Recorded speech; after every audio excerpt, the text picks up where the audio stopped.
office worker with a dead-end job dies of a heart attack and opens his eyes as the son of a noble in another world. Ars had been painfully average and unattractive, overworked salaryman in Japan, drifting through life without purpose. One evening, while walking home from work, a sharp pain gripped his chest, and out was it darkness. When he opened his eyes again, he was staring at the face of a beautiful woman. He lay in a massive bed beneath silk curtains. At first, he assumed he had survived and been admitted to a hospital.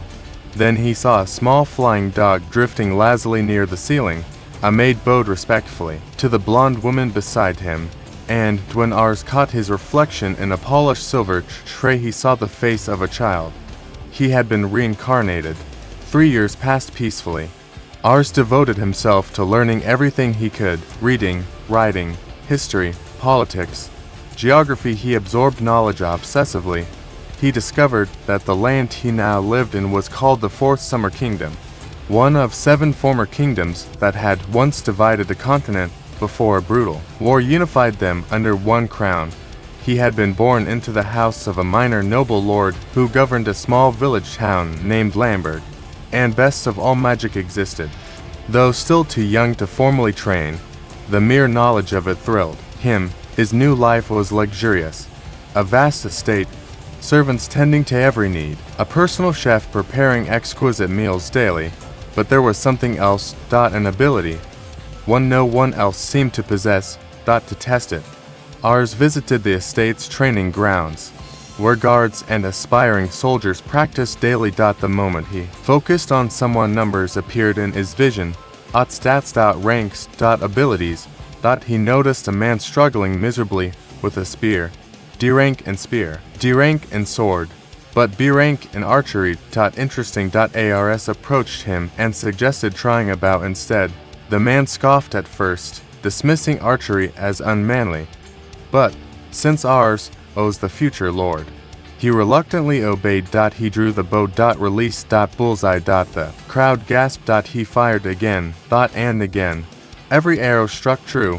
A hidden talent revealed. The man bowed deeply in gratitude.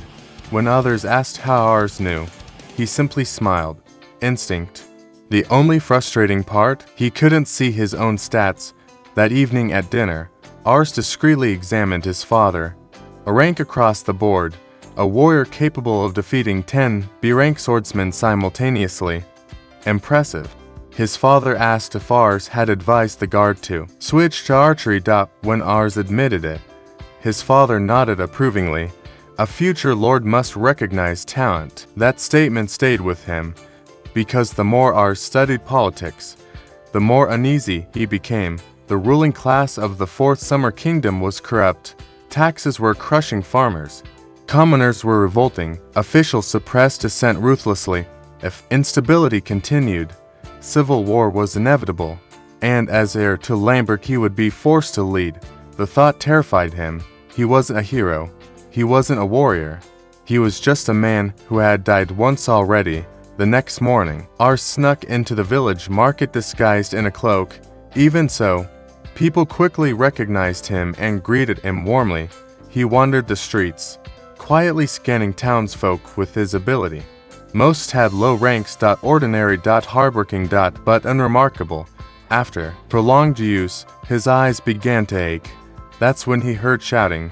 A shopkeeper had thrown a young man out into the street. The crowd murmured disapprovingly, not at the shopkeeper, but at the bull. They called him a foreigner. An outsider from a distant continent. Ars recalled reading about people from that region brought over generations ago as forced laborers and still heavily discriminated against. The young man sat on the dirt road, silent and hungry. Ars approached and offered him bread. The bull looked stunned. "Why, my name is Ars," he replied calmly.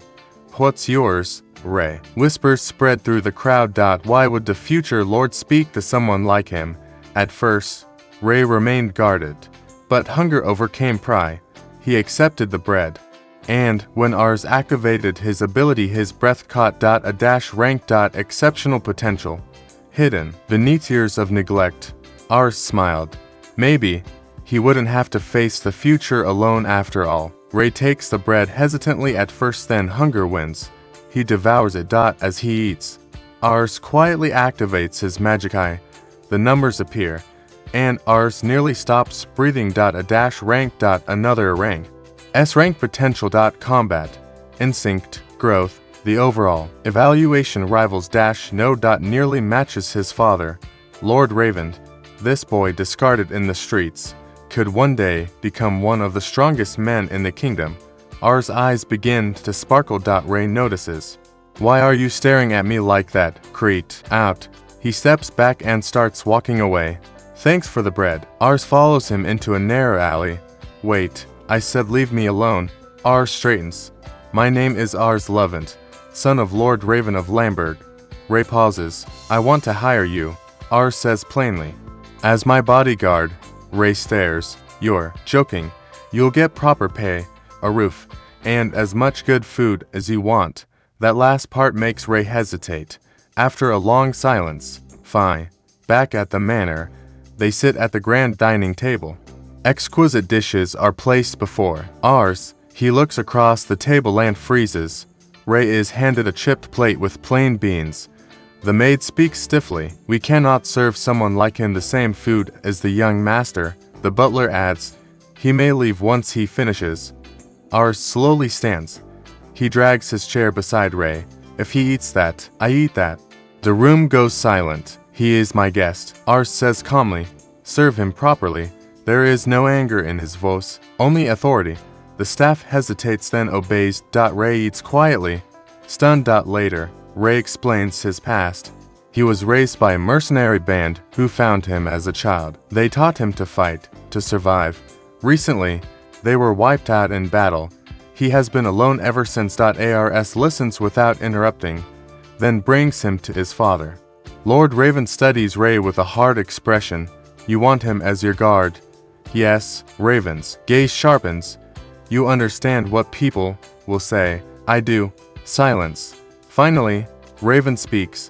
If he wishes to serve you, he must prove himself. The tests land a single hit on Lord Raven within a set time limit. If he fails, he leaves Lambert. Wooden swords are brought out. The training grounds fill with spectators. The timer begins. Raven moves first. His wooden blade whistles through the air with terrifying force. Rei barely dodges. Even with wood, that strike would have broken bones. Another slash. Rei blocks, but the impact sends vibrations through his arms. Raven presses forward relentlessly. Rei can do nothing but defend. Ars clenches his fists. But something strange happens. The guards begin murmuring. No one has ever blocked even one strike from Lord Raven before. Rei blocks again. And again. Raven's eyes narrow. He increases his speed. Finally, a hit lands on Rei's shoulder, knocking him down. Gasps ripple through the crowd. But Rei rises. His expression changes. He charges. Raven counters. Rei slides beneath him, using the sun at his back to obscure his movement. He swings from behind. Raven twists and blocks at the last instant. The timer rings. Silence. Raven lowers his sword. You're the first to ever come that close. He turns. You pass. Ars exhales in relief. The guards surround Rei, suddenly eager to spar with him. Respect replaces prejudice. That evening, Rei kneels formally before Ars and swears loyalty as his retainer. Months pass. At first, some staff remain distant, but Rei's discipline, skill, and quiet dignity win them over. He trains the soldiers, improves their techniques, studies under Ars tutors. His intelligence rising rapidly. Soon, he becomes one of the sharpest minds in the estate. The very maids who once doubted him now greet him warmly. In the evenings, Ars and Rei study together. History. Politics. Military strategy. They learn that the Fourth Summer Kingdom was once the continent's greatest power, but decline has begun. The old king is dead. The new king is only 8 years old. Real authority lies with ambitious ministers surrounding the throne. Men hungry for power. Men who see opportunity in instability. Rei closes the book. The kingdom isn't stable. It's rotting from the inside. Ars looks toward the window. If corruption continues, war will come. And Lamberg will be dragged into it. But this time, Ars doesn't feel alone. Because of the instability at the capital, the kingdom can no longer govern properly. Revolts are breaking out across multiple regions. Local lords and dukes have begun ignoring royal authority, building personal armies to maintain order within their territories. It is no longer a united kingdom. It is a fragile continent waiting for a spark. Lamberg has remained peaceful, but Ars isn't naive. His father trains every single day. Recruitment has quietly increased. Weapons are being stockpiled. That alone tells Ars everything. Conflict is coming, even if he wishes it wouldn't. One evening, Ars asks Ray, if war begins, where would it start? Ray answers without hesitation, the neighboring county. Its ruling lord is old, frail, near death. He has two sons. By law, the elder should inherit. But everyone knows the younger is more capable. If succession isn't settled before the lord dies, Ray explains, the brothers will fight. And when they do, every noble house will be forced to choose a side. Ars swallows. Which side would father choose? The elder. Ray replies, lawful succession matters to him. Ars nods slowly. His father is strong. Decisive. But what if something happened to him? That thought lingers far longer than he likes. Ray places a hand on the table. Then we gather strength now. Talent.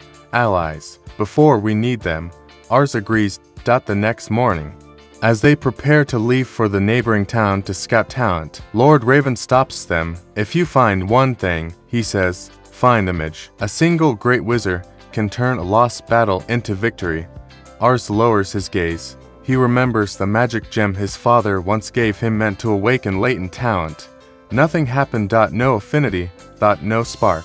His father never asked him to try again. The neighboring town is far larger than Lamberg. Richer. Busier. More polished. Ars looks around in awe. One day, he says quietly, I want Lamberg to look like this. Ray smiles, but says nothing. Ars scans the crowds with his magic eye. Thousands of people. Average stats. Below average. Nothing remarkable. He grows discouraged. Ray reminds him gently. There are 50,000 people here. We'll find someone. As they walk, Ars notices something unexpected. A narrow alley filled with people sleeping in the open. Tattered blankets. Thin faces. He stares. How can there be this much wealth and this much poverty? Ray answers calmly, where wealth gathers, so does imbalance. The statement stays with Ars. Perhaps replicating this town isn't the dream he thought it was. Later, in the bustling market, Ars' excitement returns. Exotic goods, rare spices, strange artifacts. Then, dragon eggs, imported from across the sea. Ars freezes. Dragon. Eggs. His imagination explodes, instantly soaring through the skies. Riding a magnificent dragon. How much? He asks eagerly. 1 silver each. The merchant replies with a sly smile. That's cheap, Ars says, reaching for his pouch. Ray suddenly steps forward and presses a dagger lightly to the man's throat. You're either lying, Ray says coldly, or smuggling illegal goods. The merchant trembles.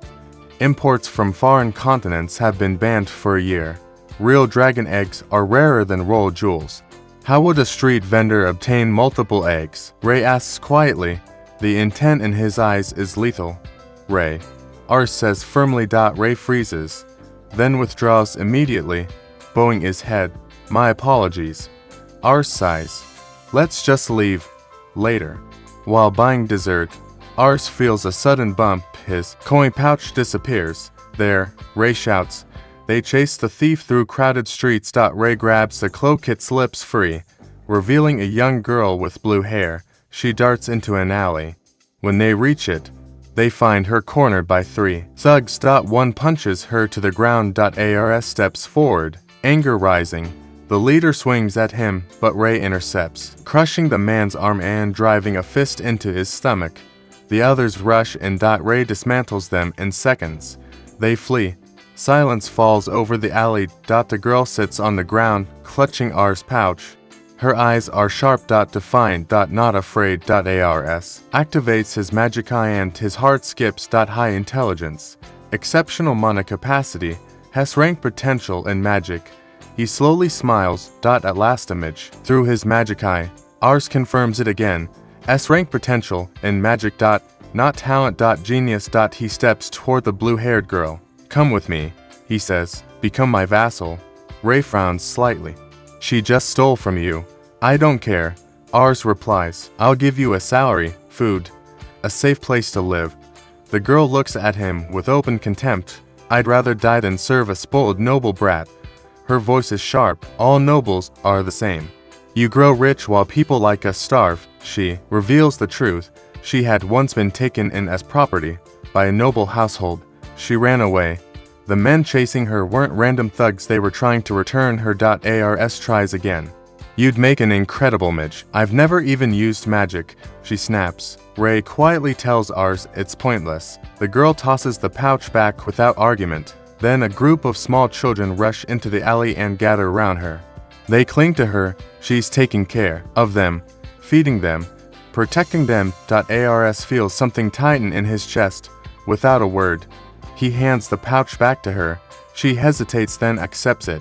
That night, Ars sits on the balcony of the inn, staring at the stars. He had found S-rank magic and let it walk away. Suddenly crying echoes through the street below. The same children. She's gone. They took Char. Ars and Rei rush down. 3 men dragged her away. Across the city, Char is thrown to the floor of a dim warehouse. A slave trader watches calmly. The thugs beat her, but she refuses to cry. Careful with the face. The trader warns. The buyer wants her pretty. One thug grabs the pouch from her belt. His eyes widen at the weight of it. Char lunges, snatching it back and making a desperate run, but they tackle her again. Accept your fate. The slaver says smoothly. Run all you want. You'll just die tired. The door suddenly explodes inward. The guard behind it collapses. Rei steps through. Calm. Efficient. He blocks a punch. Disables. One man throws a knife into another's shoulder. Stop. The slaver shouts. We can talk. Ars runs in behind Rei.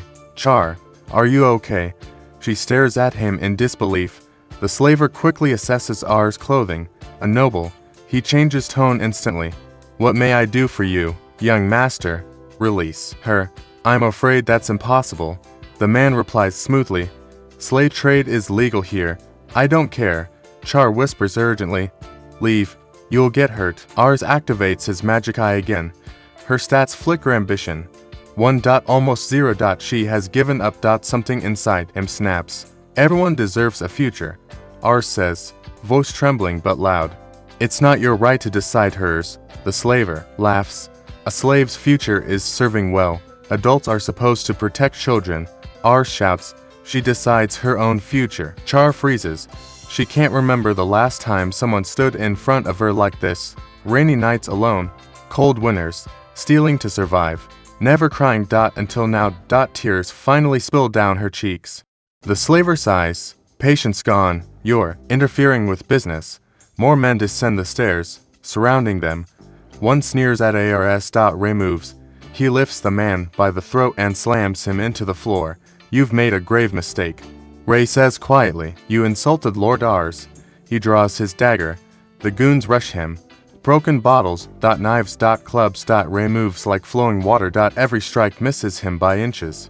He counters cleanly, non-lethal, precise, devastating. Men drop one by one. One thug grabs him from behind. Rei drives his elbow backward into the man's ribs, flips him over his shoulder, and disarms him in one motion. Within moments silence. The slaver backs away, pale. You'll regret this. Powerful people. Ars cuts him off. No, you will. His voice is no longer trembling. Rei understands. He steps forward slowly. The slaver collapses to his knees. Moments later, city guards quietly summoned by Rei before entering a ride to investigate illegal operations. The warehouse is shut down. The paperwork will disappear. The slaver will not return. Outside, under the night sky, Char stands quietly. You came back, she says. Ars shrugs awkwardly. I still need image. She laughs weakly through tears. Idiot. After a long silence, I'll join you. But, not because you're a noble, because you're different. Ars smiles. Ray nods approvingly. As they walk back toward Lambert, Ars activates his Magikai one more time. Char's ambition stat rises. 1 gives for 5. Hope restored. Ray slams the slaver to the ground hard enough to rattle the floorboards. The man panics. Mages, get down here. 2 robed men rush in, hands already glowing. They chant quickly, basic fire spells forming at their palms. Twin firebolts launch toward Ray. He doesn't even flinch. With a single clean arc of his blade, he slices through the flames, dispersing the mana midair. Before the mages can react, he closes the distance. 2 strikes, 2 bodies on the floor. The slaver's bravado evaporates. The trump card, he screams. Heavy footsteps shake the stairs. A massive man descends, still chugging ale from a jug. What's all this noise? The slaver points frantically. They're interfering with business. The giant cracks his knuckles and lumbers forward. Char stiffens. He's dangerous. We should. Ars activates his magic eye. High physical strength, low technique, predictable patterns. He exhales calmly. Ray's fine. The giant swings. Ray leaps, grabbing the chandelier chain, letting the blow shatter empty air beneath him. He swings, Onsan drops seal crashing into the giant's face, roaring. The brute charges. Ray pivots, slips inside. His reach hand delivers a perfect uppercut. The giant collapses instantly. Silence. The slaver is shaking now. What you're doing is illegal. Ars calmly produces a heavy pouch of coins. Then I'll purchase her. The slaver hesitates. She's already promised to another noble. Ray steps closer, eyes cold. We're taking her. You can accept the money, or explain to that noble why you lost both the merchandise and your guards. The slaver folds. The transaction is made. Char is legally freed. By the time they leave, dawn is breaking. Before returning, Char leads them up a hill outside the city. Ars struggles on the incline, panting dramatically, while Ray pretends not to notice. At the summit, the entire town stretches beneath them, bathed in golden morning light. This is my place, Char says quietly. When things got hard, Ars says nothing. Ray hands her small enchanted locket. Channel mana into this. Char hesitates. I've never used magic before. Just try. She closes her eyes and chants. The air trembles. Mana surges outward in a violent wave. A massive fireball erupts skyward and detonates high above the town like a second sunrise. People below stop and stare. Ars' jaw drops. Ray smiles faintly. S-rank. No. Now, they return to Lambert. Lord Raven initially mistakes Char for new household staff. Ars quickly corrects him. She's a mage, and she'll change the battlefield. Raven frowns. War is no place for. Char raises her hand. A concentrated column of flame shoots into the sky above the estate, heat rolling across the courtyard. Raven stares at the lingering smoke. Welcome to the Loven household. 3 years pass. The continent descends further into conflict. Succession disputes ignite skirmishes. Border tensions escalate into battles. Yet Lambert thrives. Under Lord Raven's command and Char's overwhelming battlefield magic, they win engagement after engagement. Morale soars. Raven begins recruiting additional mages under Char's guidance, forming a dedicated mage corps. Ars now as twin siblings, a boy and a girl. Even as infants, their stats reveal multiple rank potentials. The future of the house is strong. Still, Ars continues searching for more talent. One evening, Ray reports new information to Hunter brothers in the northern forest. Exceptional skill. Ars lights up immediately. Let's go. They ride into the forest. Halfway there, Char drops down from a tree branch, casually eating a sandwich. You're not going without me. She insists on riding behind Ars for protection, squeezing him between her armor and the saddle. Ray glares. The horse is suffering. I've carried battles. Char replies smugly. The horse can manage. As they argue, the bushes explode outward. A wild boar charges. The horse rears, an arrow whistles through the air. The boar drops instantly. 2 young men step from the trees, lowering their bows. They grin proudly until they notice they're well-dressed visitors. They approach cautiously. Are you all right? One asks.ars activates his magic eye. His pulse quickens. Both brothers rank combat instincts. S-rank synergy when fighting together. And something rare, unbreakable loyalty to family.ars. Smiles. Another piece of the future has just revealed itself. The two hunters hadn't realized anyone else was nearby. Ars reassures them quickly. We're fine. That was an impressive shot. He studies them discreetly with his magic eye. Above average strength. Excellent coordination. Strong teamwork bonus when fighting together. Solid. Reliable. Not extraordinary. Still, dependable soldiers are just as valuable as prodigies. The brothers invite them back to their woodland hut. Inside, their father greets Ars nervously, laying out freshly hunted meat across the table. My apologies, young lord. Had I known you were visiting, I would have prepared more. Ars smiles warmly. This is more than enough. Char doesn't bother pretending restraint and dives into the meal enthusiastically. Ray shakes his head. After some polite conversation, Ars explains his purpose. I've heard your sons are exceptional hunters. I'd like to recruit them into the Loven army. The father's eyes widen. My sons, soldiers, there's honor in it, Ars replies, and stability. The old hunter can hardly contain his pride. As they talk, Char notices a smaller bull quietly trying to sneak a piece of bread before darting away. The father scolds him. Rose, introduce yourself properly. Ars glances at the child out of habit and activates his magic eye. He nearly chokes on his drink. Intellect, 112 tactical aptitude, S-rank strategic forecasting, a plus learning speed. Extra legendary. This wasn't talent, this was brilliance. The father sighs apologetically. Unlike his brothers, Rose is clumsy. Not much use in hunting.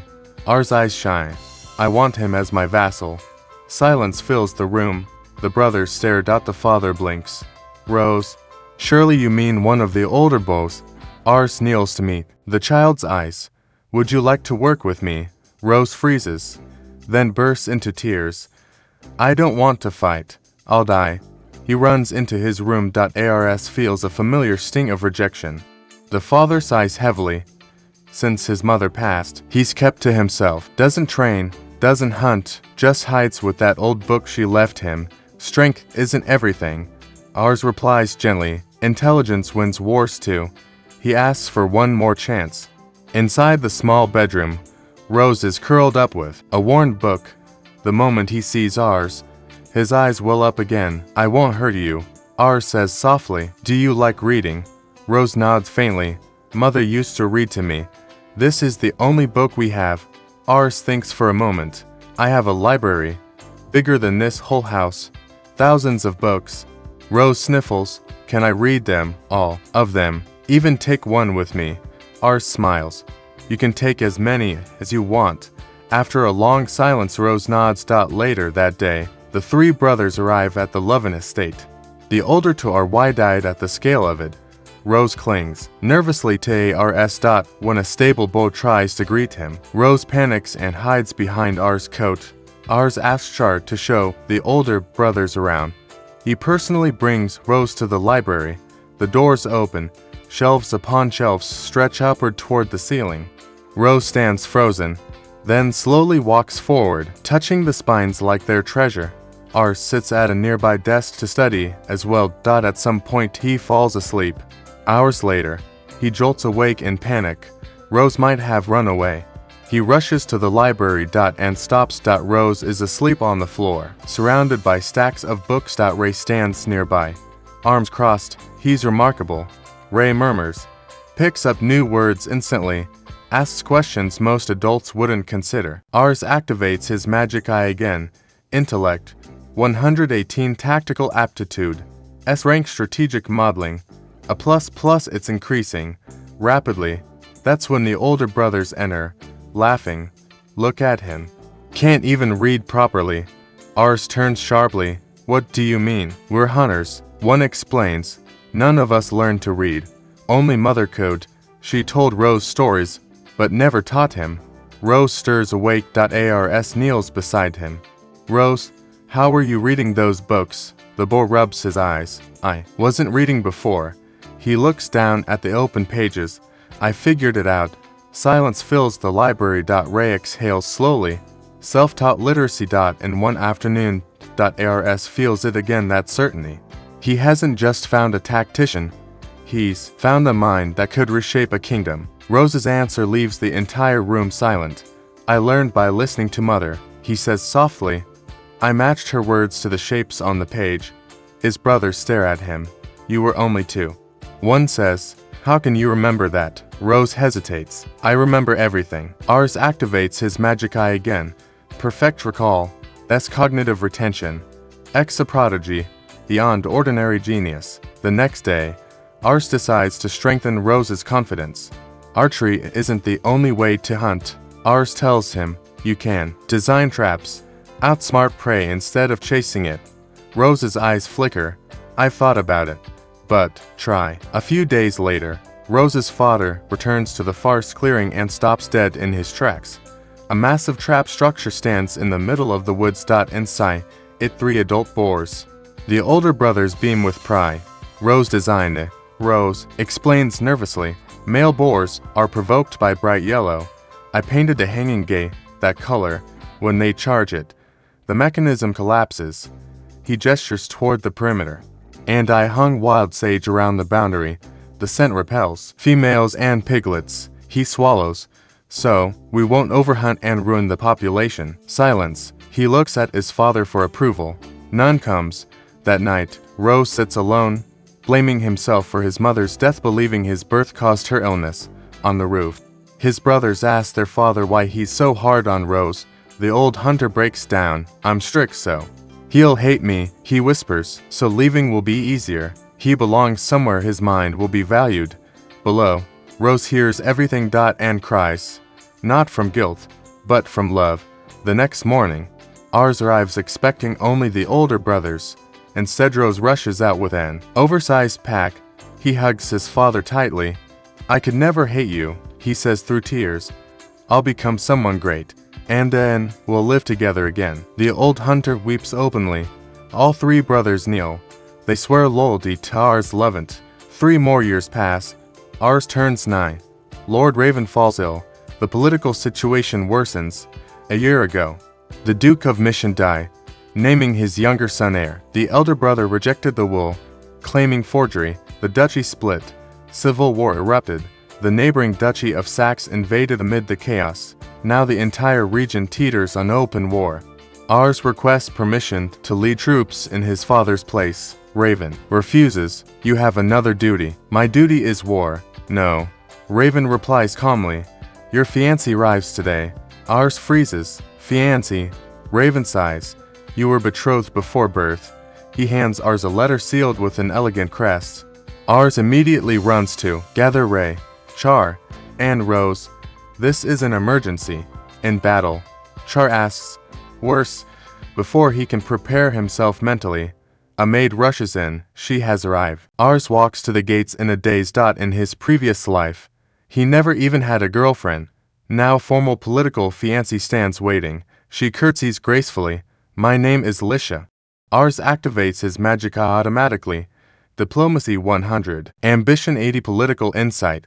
A plus dangerous. Extremely dangerous. He stiffens internally. She could outmaneuver half the continent if she wanted. Is she here to secure influence, to dominate House Levant?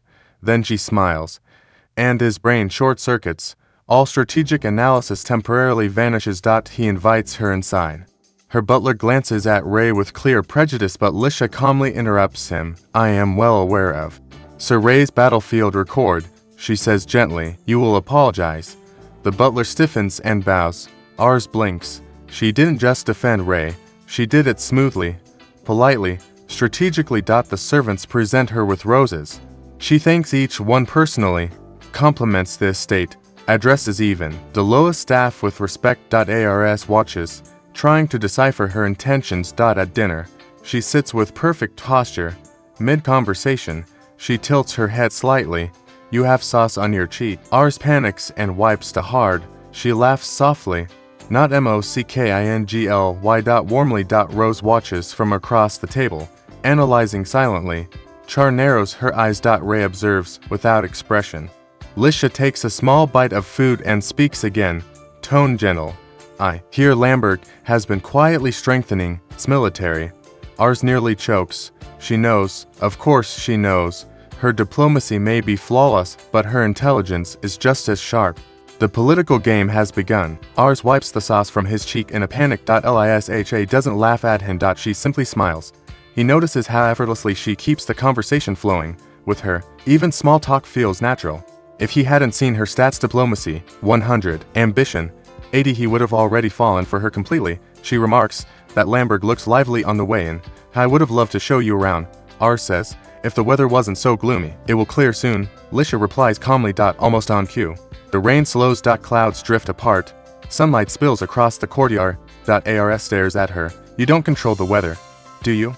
She shakes her head, amused. The clouds were thin and moving east. It was predictable. Double quotes predictable. To her, maybe. To him, it felt like sorcery. They head into town. Citizens greet Ars warmly when he introduces Lisha as his fiancée. Whispers spread like wildfire. Shopkeepers bow. Housewives beam. Lisha handles the attention gracefully. At the market square, two merchants are shouting at each other over a shipment of incorrect magic stones. Ars stiffens.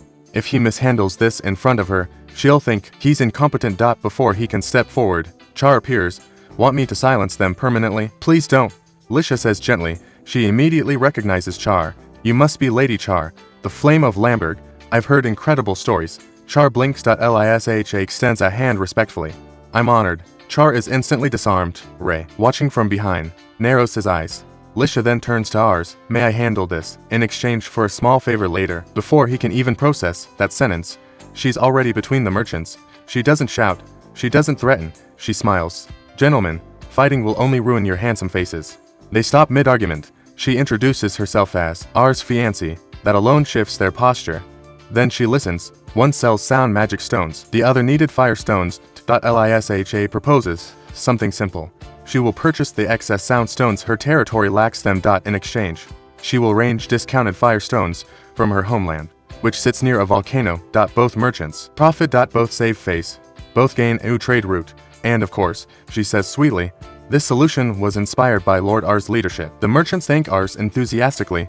He blinks. She just strengthened his image and created interterritorial trade leverage. He quickly adds, from now on, ensure written contracts for all transactions. The crowd nods. Crisis resolved. Reputation elevated. And he didn't even need to draw a sword. On the way back, Lisha reminds him of her favor. Ars braces himself. She tilts her head. What kind of girls do you like? He nearly trips. He expected political blackmail. Not this. After a moment, he answers carefully. I like people who are honest, who express their intentions clearly. She smiles softly. I'll remember that. That night, Ars lies awake, still trying to decipher her. As he lifts his blanket, he freezes. Lisha is hiding under it. She presses a finger to her lips. Quiet. You're in the wrong room. No, she says calmly. I'm exactly where I intended to be. He hastily pours tea for both of them, hands slightly shaking. She watches him. What do you think of me? He chokes on his tea. What do you mean? She folds her hands neatly. I have a skill. I can sense emotions people try to hide. His heartbeat spikes. When we first met, she continues, you felt doubt, silence. I tried to be friendly, but the doubt grew. You even asked me to be honest. She looks directly into his eyes. What are you suspicious of? Ars realizes something. If he lies now, she'll know. So he exhales. I can see people's attributes. When I looked at yours, your diplomacy and ambition were incredibly high. I wondered if your kindness was just strategy. Lisha listens quietly. Then nods. I do have ambition. His chest tightens. What kind? She blushes faintly. The kind every noble woman has. She meets his gaze steadily. Define an exceptional man, and stand beside him. Ars turns red. The air grows thick. He thinks about his small territory, about powerful duchies, about alliances far greater than Lamberg. What do you think of someone like me? He asks quietly. She laughs softly. I could read that thought. Then her expression turns serious. Double quotes. Yes, Lamberg is small. If you had been ordinary, lazy, unremarkable, her eyes sharpen. I would have treated this engagement as a mere political formality. The words hit harder than any sword. But, she continues, you're not. You gather talent relentlessly. You protect those beneath you. You question systems instead of blindly following them. Her voice lowers. You're building something. Ars goes still. She noticed, not just his actions, his direction. if I am ambitious. She says gently, then I need someone whose ambitions align with mine, and mine are not to control Lambert. She leans closer slightly. They are to stand beside the man who will reshape this continent. The room feels smaller. War is coming. Mission is divided. Sax is invading. The kingdom is weakening. And this girl is not aiming for Lambert. She's aiming for the future. She smiles again, softer now. So tell me, Ars Lovent, are you someone worth betting my ambition on? Lisha's words echo in Ars' mind long after she leaves his room. If you had been ordinary, I would have done anything to break this engagement. That had stunned him. But what she said next stunned him even more. Now, I truly want to marry you. She had spoken without hesitation. Our family is weak right now, she admitted. But I can see what you're building. You gather talent, you earn loyalty, your people genuinely love you. She had seen it in the market, the smiles. The pride. The happiness when they learned he had a fiancé. That was enough, she said softly. I fell in love with you. Ars turns red just remembering it. After wishing him good night, she returned to her room. He lay awake in chaos. Her ambition wasn't frightening. It was adorable. Outside his door, Lisha stood for a moment, equally flustered, sneaking into a boy's room, confessing directly. It was reckless, but she had never felt lighter. The next morning, she departed for her territory. As her carriage rolled away, her thoughts darkened. The world of nobles is rotten. Greed. Schemes. Smiles hiding knives. Her ability to read emotions had always shown her the truth behind polite masks. Jealousy. Resentment. Manipulation. For years, she believed her skill was a curse, until she once saw a woman truly happy married to a powerful and respected lord. That was when she realized, if she married strength, she could escape the ugliness. So she sharpened her diplomacy, perfected the art of pleasing people, read their emotions, adapted flawlessly. She had never intended to marry Ars. His territory was small. His initial suspicion of her annoyed her. No matter how friendly she was, his doubt only deepened. Until that moment in the market, when he apologized for the rough roads. When he quietly brought her ointment in case her shoes hurt. He hadn't done it for politics. He hadn't done it to impress her. He had simply worried. That was when her heart shifted. Kind. Respected. Growing stronger. Ars wasn't just ambitious. He was good. And she silently swore, I will never let his kindness become his weakness. Anyone who threatens our future, I will eliminate them. Letters begin the travel between their territories. Ars, awkward at first, slowly learns to flirt in writing. Lisha responds playfully, but with sharp intelligence hidden beneath. During her next visit, he gives her rare flower seeds. After remembering how she admired the gardens, she smiles. You still haven't answered my confession. He nearly combusts. You can take your time, she says gently. I'll work hard to make you fall for me. The war of succession temporarily cools. Lord Raven's health improves briefly. Ars thinks about confessing in return, but time moves cruelly. Raven's condition worsens again. One evening, the physician exits the chamber quietly. You should prepare yourself, young master. Ars feels the weight of it. He is still a child, but the world does not care. Then the ruler of Mission is assassinated, stabbed in the back by a soldier. The assassin, corner, leaps from a window and dies. Chaos ignites. The following night, the news reaches Lambert. Lord Raven reads the report before his council.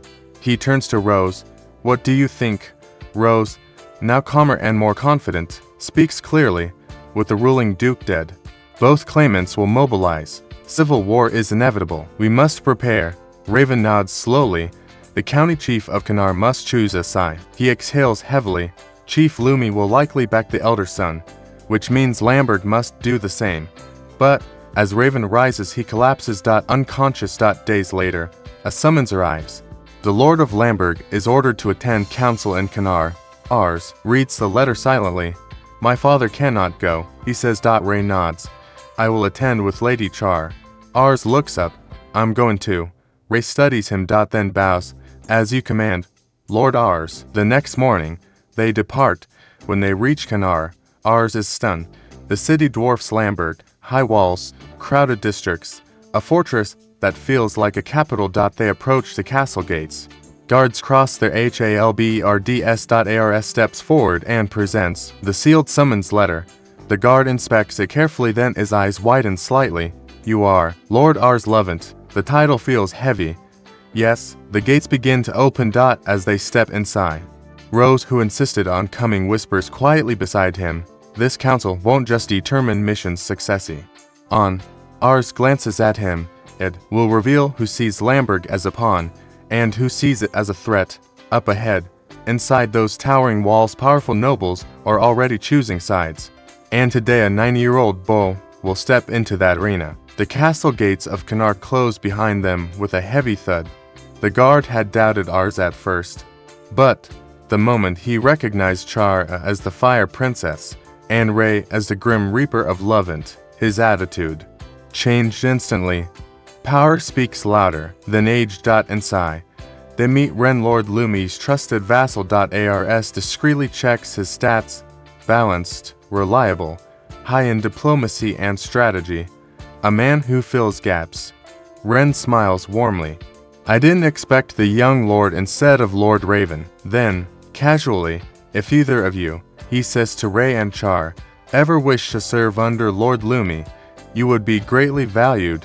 Our stomach tightens, but Ray answers without hesitation, "My loyalty is not for sale." Char folds her arms. "Try again in your next life." Ren laughs politely, but the message is clear.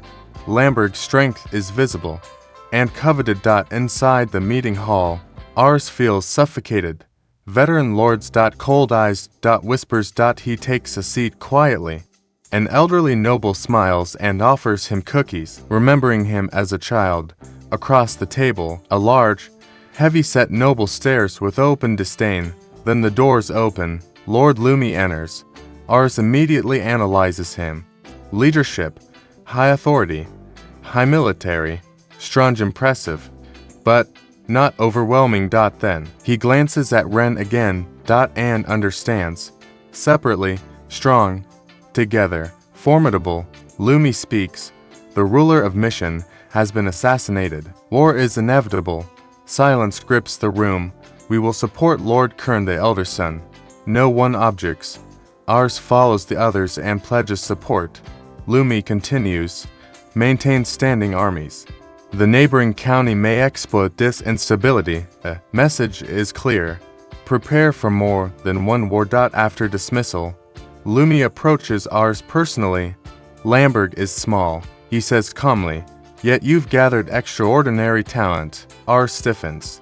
"He's being watched." Continue. Then Lumi leaves. Before Ars can exit, the heavy-set noble blocks his path. "I am Lisha's father." Ars freezes. "My daughter has been upset. You have not replied to her letters." Ars remembers the unfinished drafts piling up. The noble sighs. "She was always brilliant. I neglected her because of it. So she learned politics instead." He studies Ars carefully. "I doubted you at first. Now I believe you can handle her." Ars bows deeply. "I will write to her." Back in Lamberg, Lord Raven praises him. "You attended council as a lord should." The words warm Ars' heart, but warmth doesn't win wars. He trains daily with Ray. Again. And again. And again. He loses every spar.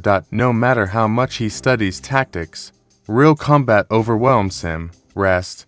Ray advises, "I can't, because men will die if he fails." Then Rose runs in with a letter from Lord Lumi. The neighboring county has invaded. Mobilization is ordered. Ars' blood runs cold. He gathers the troops, steps forward, tries to speak, but a familiar voice interrupts. "I will lead." Lord Raven stands behind him. "You are not ready." Ars protests. Raven raises a hand. "To lead men into war, you must face death without trembling." A condemned prisoner is dragged forward. The execution is swift. Steel flashes. A head falls. Blood spills. The smell hits him. Ars' vision spins. His stomach empties onto the stone. Raven watches silently. As expected, March. The army departs, leaving Ars kneeling alone in the courtyard. Tears mix with shame. To kind. To soft. To weak. He grips the blood-stained ground. "How can I lead men to die when I can't even watch one?" Footsteps approach. Rose stands behind him. "You're wrong," Rose says quietly. Ars doesn't look up. A tactician doesn't need to enjoy death. Silence. They need to hate it. Ars breathing slows, rose, continues. Those who feel nothing send thousands to die without hesitation. He kneels beside Ars. You vomited because you value life. He meets Ars' eyes. That is why you must become strong. Not to kill without emotion, but to minimize death. For the first time Ars' weakness shifts, not something to erase. The war lasted a full month. They were outnumbered by over 5,000 men. But numbers were not enough. Rose's strategies dismantled enemy formations piece by piece.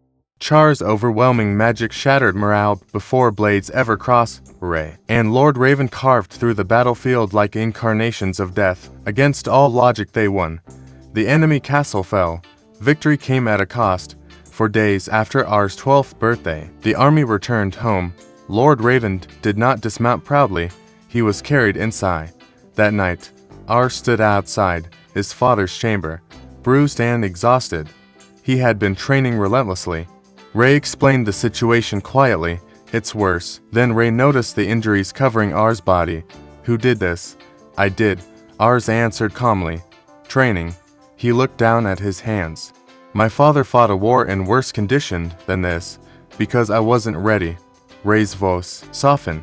You are 12. That doesn't matter. It mattered to Ars. Later. A knock echoed through the hall. Ray opened the door. Lisha stood there, breath slightly uneven from travel. I'm sorry for coming so late, she said quickly. Is Ars alright? Ray hesitated. She continued. His letters changed. They used to feel alive. Now they feel empty. Ray sighed. And told her everything. The execution, the guilt, the self-blame, the relentless training. Lisha listened silently, then turned toward the training grounds. Through the half-open door, she watched. Ars was sparring a soldier twice his size. His movements were sharp, but his body was failing him. The soldier stepped back. My lord, enough for today. Ars, breathing heavily, blood at the corner of his lip, forced himself upright. My father fought in worse condition. His voice shook, but not from fear. This is the least I can do. Lisha's hand tightened at her side. She had come to stop him. Instead she turned away. Leave him, she told the others quietly. He needed this. Moments later, a maid rushed down the corridor. Lord Raven has awakened. Rose burst into tears of relief. I'll tell Ars. No, the maid said softly. His lordship requested only Ray, Char, and Rose first. They entered the chamber. Lord Raven sat upright, pale and thin, but conscious. He smiled faintly. You fought well while I was ill. He asked them about their lives, whether they were happy in Lambert. Ray answered first. Compared to my old life, this place is heaven. Rose nodded through tears. I love it here. Char crossed her arms, pretending composure. This is the only home I've ever had. Raven's eyes softened. When you first arrived, I doubted you. He looked at Ray, a foreigner, at Rose, a child, at Char, a little girl, and yet, you became my family's pillars. His breathing grew shallow. Ars is not ready. The words hung heavy. To throw lordship upon him now is cruel. He coughed lightly.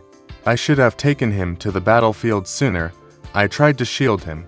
I thought I could protect him from the world. A faint smile. I was wrong. He slowly lowered himself from the bed and bowed. Not as a lord, but as a father. Please, support my son.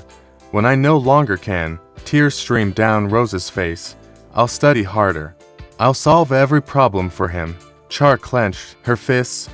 I don't understand leadership, but I believe in his dream. Ray stepped forward. My life was empty before I met Ars. He gave it meaning. He knelt. I will be his sword and his shield. Raven closed his eyes in relief. Thank you. Outside the chamber Ars stood silently. He had heard everything. His fists trembled. Not from weakness this time, but from understanding. He entered the room slowly. Raven looked up. Their eyes met. No titles. No lord. Just father and son. I'm sorry, Ars whispered, for not being strong enough. Raven shook his head weakly. You were never meant to be me.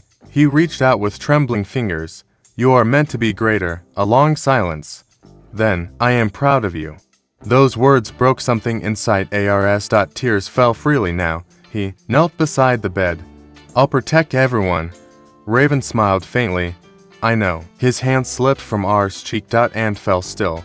The room was silent. No dramatic cries. No chaos. Just the quiet weight of loss. Outside, the wind moved through Lamberg's banners. Inside, a 12-year-old boy became Lord R's Levant, not because he was ready, but because he had to be. And this time he did not vomit. He did not look away. He stood. They swore to serve Rs until the day they die. Lord Raven closed his eyes in relief as Ray, Char, and Rose took their leave. Then the maid quietly announced the next visitor. Lisha entered. This was the first time she had ever stood before Lord Raven. He smiled faintly. I apologize for greeting you in such a state. She bowed deeply. You honor me by seeing me at all, my lord. Raven studied her carefully. Though we have never formally met, I have seen you before. Lisha blinked.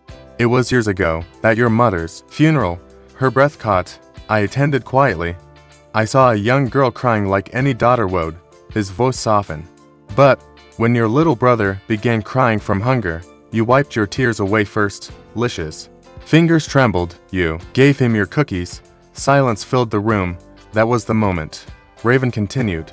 I knew you were kind. He coughed weakly. And that was the day I proposed the betrothal. Lisha's composure shattered. Tears slipped down her cheeks. I beg you, Raven said gently, stay by our side.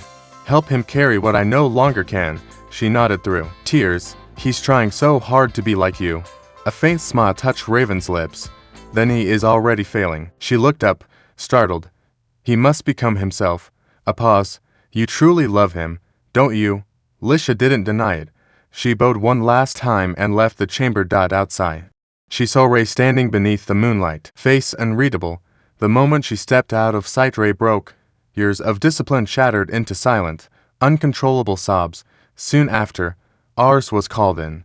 He rushed inside with armfuls of medicine and scrolls. Father, I've been researching your condition. I think I've made progress. Raven gently interrupted. Sit. Rs obeyed, and Raven began speaking not as a lord, but as a father. I was born in a poor territory. Our lord was corrupt. Farmers starved while he feasted. Rs listened, stunned. I ran away. I saw a mayor ride through town once, magnificent on horseback. His eyes drifted somewhere distant. That day, I decided to rise. He taught himself to swing a sword, fought in battles, distinguished himself, earned promotions, eventually Lamberg. That is when my life truly began. He turned to Ars. Double quotes. Do not blame yourself. Tears welled in R's eyes. You must be strong not for pride, but for the people. Rs broke down, but he steadied himself. I promise, I will be a just lord. I will protect our people. Our family. They talked the entire night. No politics. No war. Just father and son. When morning light touched the curtains, Lord Raven was gone. The funeral was held that evening. Nearly all of Lamberg attended. Farmers. Merchants. Soldiers. Children. Ars stood beside his younger siblings, holding them close. When it was time, he stepped forward and placed flowers before his father's coffin. Tears fell freely, but his voice did not waver. My father taught me many things. I spoke with him last night. He entrusted me with this territory. He looked at his people honestly. I am not as strong as him, nor as experienced. A deep breath. But I promise to protect you to the best of my ability. I ask for your support in these difficult times. For a heartbeat. Silence. Then they shouted his name. Voices rose in unity. We will follow you to the depths of hell. Char remembered Raven stepping into battle to check on her. You're doing well. Take it easy. Rose remembered winter nights when Raven placed a blanket over his shoulders. Don't overwork yourself. You're still a child. Ars looked around him. At Ray. At Char. At Rose. At Lisha. At his people. He was not alone. He bowed his head. Thank you for believing in me. One by one they knelt. And thus began the reign of Lord Rs Levant, not forged in glory, but in love, loyalty, and loss. And the trials awaiting him would test every promise he had just made.